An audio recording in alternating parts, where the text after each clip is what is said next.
Energy ಡ್ರಿಂಕನ್ನು ಯಾರು ನಿಮಗೆ suggest ಮಾಡೋದಿಲ್ಲ. ಯಾರಿಗೆ ಎಷ್ಟೇ ಹಳೆ ಮೊಣಕಾಲು ನೋವಿರಲಿ, ಬೆನ್ನು ನೋವಿರಲಿ, ಕ್ಯಾಲ್ಸಿಯಂ ಕಮ್ಮಿ ಇದ್ದರೆ ಹಾಗೂ ಇನ್ನು ನಾನಾ ಥರದ ನಮಗೆ ಸಮಸ್ಯೆಗಳು ಇತ್ತು ಅಂದರೆ ಈ ಆವಿಯನ್ನು ಮಾಡಿ ಕುಡಿರಿ. ತುಂಬಾ ಶಕ್ತಿಯುತವಾದಂಥದ್ದು ಹಾಗೂ ಪೌಷ್ಟಿಕಾಂಶನೂ ಕೂಡ ಅಷ್ಟೇ ಹೇರಳವಾಗಿ ಇರೋದ್ರಿಂದ ಇದು ಆರೋಗ್ಯಕ್ಕೆ ತುಂಬಾ ಒಳ್ಳೆಯದು. ಹಾಗೂ ತಾಯಂದಿರಿಗೆ ನೀವು ಇವಾಗ ರೀಸೆಂಟಾಗಿ ಡೆಲಿವರಿ ಆಗಿರೋರಿಗೆ ಹಾಲಿನ ಕೊರತೆ ಇದ್ದರೂ ಕೂಡ ಅವ್ರಿಗೂ ತುಂಬಾ ಹಾಲು ಹೆಚ್ಚೋದ್ರಲ್ಲಿ ಇದು 100ಕ್ಕೆ 100 ಕೆಲಸವನ್ನು ಮಾಡುತ್ತೆ. ಇದು ಆಲ್ಮೋಸ್ಟ್ ಎಲ್ಲರೂ ಡಾಕ್ಟರ್ ಆಗಲಿ ಇನ್ನೊಬ್ಬರಾಗಲಿ ಎಲ್ಲರೂ ಹಿರಿಯರಾಗಲಿ ರೆಕಮೆಂಡ್ ಮಾಡೋದೇ ಇದನ್ನು ಬಾಣಂತನದಲ್ಲಿ. ಅದಕ್ಕಾಗಿ ಇದನ್ನು ನಾನು ಕೂಡ ನಿಮಗೆ ರೆಫರ್ ಮಾಡಿ ತೋರಿಸ್ತಾ ಇದ್ದೀನಿ. ತುಂಬಾ ಆರೋಗ್ಯಕ್ಕೆ ಒಳ್ಳೆಯದಾಗಿರುವಂತಹ ಈ ಆರ್ವಿ ಡ್ರಿಂಕ್ ನಾವು ಡೆಲಿವರಿ ಆದಾಗ ವಿಟಮಿನ್ ಟ್ಯಾಬ್ಲೆಟ್ಸ್ ಅವುಗಳನ್ನೆಲ್ಲ ತಗೊಳ್ತೀವಲ್ವ, ಅದ್ರ ಜೊತೆಗೆ ಇದನ್ನು ಕೂಡ ತಗೊಂಡ್ರೆ ಹಾಗೂ ಸಮತೋಲನ ಊಟವನ್ನು ಮಾಡೋದ್ರಿಂದನೂ ಕೂಡ ನಮಗೆ ತುಂಬಾ ಲಾಭಕಾರಿಯಾಗಿದೆ. ಅದಕ್ಕಾಗಿ ನಾನು ಕೂಡ ಇದನ್ನು ಸಜೆಸ್ಟ್ ಮಾಡಿ ತೋರಿಸ್ತಾ ಇದ್ದೀನಿ. ಬನ್ನಿ ಇದನ್ನು ಮಾಡೋದು ಹೇಗಂತ ತೋರಿಸ್ಕೊಡ್ತಾ ಇದ್ದೀನಿ. ಈ ವಿಡಿಯೋನ ಕೊನೆವರೆಗೂ ನೋಡ್ಕೊಂಡು ಬನ್ನಿ, ನಿಮಗೆ ಗೊತ್ತಾಗುತ್ತೆ. ಹೀಗೆ ಪ್ರಾವಿಷನ್ ಸ್ಟೋರ್ಗಳಲ್ಲಿ ಹಾಗೂ ಆನ್ಲೈನ್ಗಳಲ್ಲಿ ಎಲ್ಲ ಕಡೆ ಲಭ್ಯ ಇದೆ ಇದು ಆಳ್ವಿ ಅಂತೇಳಿ. ಇದನ್ನು ಚೆನ್ನಾಗಿ ಇದರಲ್ಲಿ ಕಡ್ಡಿ ಕೂಡ ಇರುತ್ತೆ. ಚೆನ್ನಾಗಿ ಸ್ವಚ್ಛ ಮಾಡ್ಕೊಂಡ ನಂತರ ನೀವು ಬೆಳಿಗ್ಗೆನೇ ಕುಡಿಯೋದಾದರೆ ಒಂದು 15 ನಿಮಿಷ ಇಲ್ಲ 20 ನಿಮಿಷದಷ್ಟು ನಾವು ನೆನೆ ಹಾಕ್ಕೊಳ್ಬೇಕಾಗತ್ತೆ. ನಾನಿಲ್ಲಿ ಇನ್ನೇನು ಕುಡಿತೀನಿ ಅಂದಾಗ ಒಂದು ಅರ್ಧ ಗಂಟೆ ಮುಂಚೆನೇ ನಾನು ಒಂದು ಗ್ಲಾಸಲ್ಲಿ ನೆನೆ ಹಾಕಿದ್ದೆ. ನೀವು ಸ್ವಲ್ಪನೇ ಹಾಕಿದರೆ ಇದು ತುಂಬಾ ಜಾಸ್ತಿಯಾಗಿ ಕನ್ವರ್ಟ್ ಆಗುತ್ತೆ, ಅಂದರೆ ತುಂಬ ಜಾಸ್ತಿ ಈಲ್ಡ್ ಬರುತ್ತೆ. ಅದಕ್ಕಾಗಿ ನೆನೆ ಹಾಕ್ಕೊಳ್ಳಿ. ಅದಾದ ನಂತರ ಚೆನ್ನಾಗಿ ನೆನಿಲಿ. ಅರ್ಧ ಗಂಟೆ ಆದಮೇಲೆ ನೆಂದಾದಮೇಲೆ ನಾನಿಲ್ಲಿ ಒಂದು ಪಾತ್ರೆನ ಇಟ್ಕೊಳ್ತಾ ಇದ್ದೀನಿ.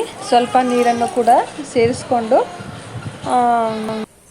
ಇಲ್ಲಿ ಬೆಳಗ್ಗೆ ನಾನು ನೆನೆ ಹಾಕಿದ್ನಲ್ವ ಆವಾಗ ಅದನ್ನು ಕೂಡ ಇಲ್ಲಿ ನಾನು ತುಂಬ ನೆನೆದ್ಬಿಟ್ಟಿದ್ದೆ. ನೋಡಿ ಎಷ್ಟು ಬಿಗಿಯಾಗಿ ಆಗಿದೆ. ತುಂಬ ನೀರೆಲ್ಲ ಹಿಡಿದು ತುಂಬ ಚೆನ್ನಾಗಿ ನೆಂದಿದೆ. ಅದಾದ ನಂತರ ಅದೇನು ನೀರು ಕುದೀತಾ ಇತ್ತಲ್ವ ಅದರಲ್ಲಿ ಇದನ್ನು ಹಾಕಿ ಒಂಥರ ಲೋಳೆ ಥರ ಆಗಿರುತ್ತೆ. ಅದನ್ನು ಏನು ತೊಂದರೆ ಇಲ್ಲ, ಅದು ಆಗದೆ ಆ ರೀತಿಯಾಗಿ ಅದನ್ನು ಕೂಡ ಚೆನ್ನಾಗಿ ನೀರಲ್ಲಿ ತೊಳೆದ್ಬಿಟ್ಟು ಅದನ್ನು ಕೂಡ ಚೆನ್ನಾಗಿ ನಾವು ನೀರಲ್ಲಿ ಕುದಿಯೋ ನೀರಲ್ಲಿ ನೋಡಕತ್ತೀರಲ್ಲ, ಇದು ಆಳ್ವಿನ ಬಾಣಂತಿಯರಿಗೆ ಕೊಡ್ಬೋದು. ಮತ್ತು ಮಕ್ಕಳು ಅವ್ರಿಗೂ ಕೂಡ ಕೊಡ್ಬೋದು. ಆಮೇಲೆ ಯಾರ್ಯಾರಿಗೆ ಸೊಂಟ ನೋವು ಇರ್ತಾರಲ್ವ ಅವ್ರಿಗೂ ಕೂಡ ಕೊಡ್ಬೋದು, ದೊಡ್ಡವ್ರಿಗೆ. ಆಮೇಲೆ ವಯಸ್ಸಾದವ್ರಿಗೂ ಒಳ್ಳೆಯದು. ಹೆಚ್ಚಾಗಿ ಬಾಣಂತಿಯರು ಎದೆ ಹಾಲು ಹೆಚ್ಚಿಸೋಕ್ಕೆ ಇರ್ತಾರಲ್ವ ಅವರಿಗೂ ಕೂಡ ಕೊಡ್ಬೋದು.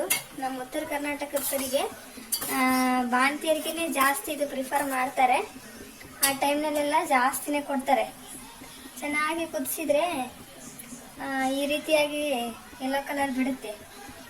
ಆವಾಗ ಚೆನ್ನಾಗಿ ಕುದಿಸಿ ಅದು ಸ್ವಲ್ಪ ನೆನೆ ಹಾಕಿರ್ತೀವಲ್ವ, ವಾಸನೆ ಎಲ್ಲ ಹೋಗೋ ತನಕ ಬೇಸಾಗಿ ಕುದಿಸ್ಬೇಕು.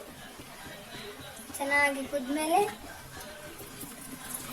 ನೀರು ಹಾಕಿ ಕುದಿಸ್ಕೊಳ್ತಾ ಇರಬೇಕು. ಮೊಣಕಾಲು ನೋವು ಇದ್ದವ್ರಿಗೆ ಮತ್ತು ಬಾಣಂತಿಯರಿಗೆ ಜಾಸ್ತಿ ಬೆನ್ನು ಬರುತ್ತಿರುತ್ತಲ್ವ ಆವಾಗ ಇದನ್ನು ಕೊಟ್ಟರೆ ಅವ್ರಿಗೂ ಶಕ್ತಿ ಬರುತ್ತೆ ಹಾಗೂ ಎದೆ ಹಾಲು ಕೂಡ ಹೆಚ್ಚಿಸುತ್ತೆ. ಅವರೇ ಕುಡಿಬೇಕಂತೇನಿಲ್ಲ, ಎಲ್ಲರೂ ಕುಡಿಬೋದು. ಮತ್ತು ಕೈಕಾಲು ಜುಮ್ ಅಂತ ಅನಿಸ್ತಾ ಇರುತ್ತೆ, ಅವರು ಕೂಡ ಕುಡಿಬೋದು. ಶಕ್ತಿ ಇದು ತುಂಬ ಶಕ್ತಿ, ವಿಟಮಿನ್ಸ್ಗಳೆಲ್ಲ ಇರುತ್ತೆ ಇದರಲ್ಲಿ. ಆಮೇಲೆ ಮಲಬದ್ಧತೆ ತೊಂದರೆ ಇರುತ್ತಲ್ವ ಬಾಣಂತಿಯರಿಗೂ ಹಾಗೂ ಕೆಲವ್ರಿಗೂ ಜಾಸ್ತಿ ನನಗೆ ಯಾಕೋ ಇವತ್ತು ಸರಿ ಮೋಷನೇ ಆಗೋದಿಲ್ಲ, ಸರಿಯಾಗಿ ಪಾಸ್ ಆಗೋದಿಲ್ಲ ಅನ್ನೋರು ಕೂಡ ಕುಡಿಬೋದು. ನೋಡಿ ನೀವೇ ರಿಸಲ್ಟ್ ಒಂದ್ಸಲ ಟ್ರೈ ಮಾಡಿ. ಚೆನ್ನಾಗಿರುತ್ತೆ, ಟೇಸ್ಟ್ ಕೂಡ ಒಂಥರ ಸ್ಮೆಲ್ ಇರುತ್ತೆ, ಆದ್ರೂ ಒಳ್ಳೇದು ಹೆಲ್ತಿಗೆ. ಯಾವುದು ರುಚಿ ಕೊಡುತ್ತೋ ಅದು ಒಳ್ಳೇದಲ್ಲ. ಯಾವುದು ರುಚಿಯಾಗಿರಲ್ಲ ನೋಡು ಅದನ್ನೇ ಜಾಸ್ತಿಯಾಗಿ ಆರೋಗ್ಯದ ಲಾಭಗಳು ಅದರಲ್ಲೇ ಜಾಸ್ತಿ ಇರುತ್ತೆ.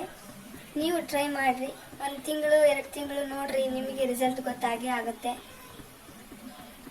ಬೆಲ್ಲನೂ ಕೂಡ ನಾನು ಸೇರಿಸ್ಕೊಂಡಿನಿ. ಈಗ ಎಷ್ಟು ಬೇಕಷ್ಟು ನೋಡ್ಕೊಳ್ರಿ. ಈಗ ಇಷ್ಟ ಅಂತ ಇರುತ್ತೆ, ನೋಡ್ಕೊಂಡ್ಬಿಟ್ಟು ಚೆನ್ನಾಗಿ ಕಲಿಸ್ಕೊಳ್ರಿ.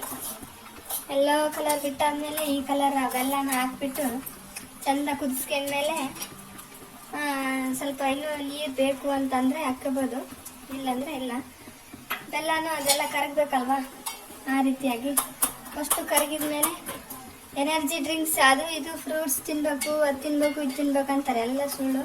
ಆದರೆ ಅದರಲ್ಲಿ ಕೂಡ ಎಲ್ಲ ಕೆಮಿಕಲ್ಸ್ ಇರೋದ್ರಿಂದ ಈ ರೀತಿ ಕಾಳುಗಳನ್ನ ನಾವು ಪ್ರಿಫರ್ ಮಾಡೋದ್ರಾದರೆ ಒಳ್ಳೆಯದು ಆರೋಗ್ಯಕ್ಕೆ. ನೋಡಿರಿ, ಟ್ರೈ ಮಾಡಿರಿ ಒಂದ್ಸಲ. ಯಾವುದು ಆರೋಗ್ಯಕ್ಕೆ ಒಳ್ಳೆಯದೋ ಅದು ತುಂಬಾ ವಿಷ ಆಗಿರುತ್ತೆ, ಇಲ್ವಾ ಟೇಸ್ಟ್ ಇರೋದಿಲ್ಲ. ಯಾವುದು ಒಳ್ಳೆಯದಲ್ಲ ನೋಡ್ರಿ ಅದನ್ನೇ ಟೇಸ್ಟ್ ಇರುತ್ತೆ ಜಾಸ್ತಿ, ಯಾಕಂದರೆ ಅದರಲ್ಲಿ ಸಕ್ಕರೆ ಹಾಕಿರ್ತಾರಲ್ವ, ಅದಕ್ಕಾಗಿ.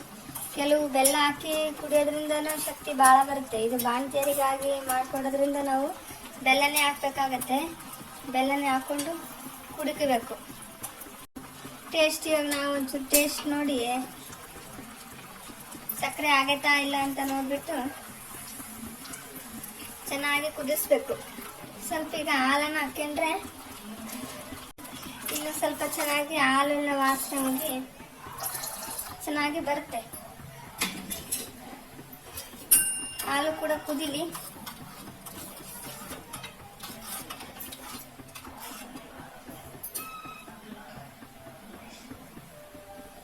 ಇದೆಲ್ಲ ಕುದೀತು, ಅದಕ್ಕೆ ಬಂದ್ ಮಾಡಕತ್ತೀನಿ.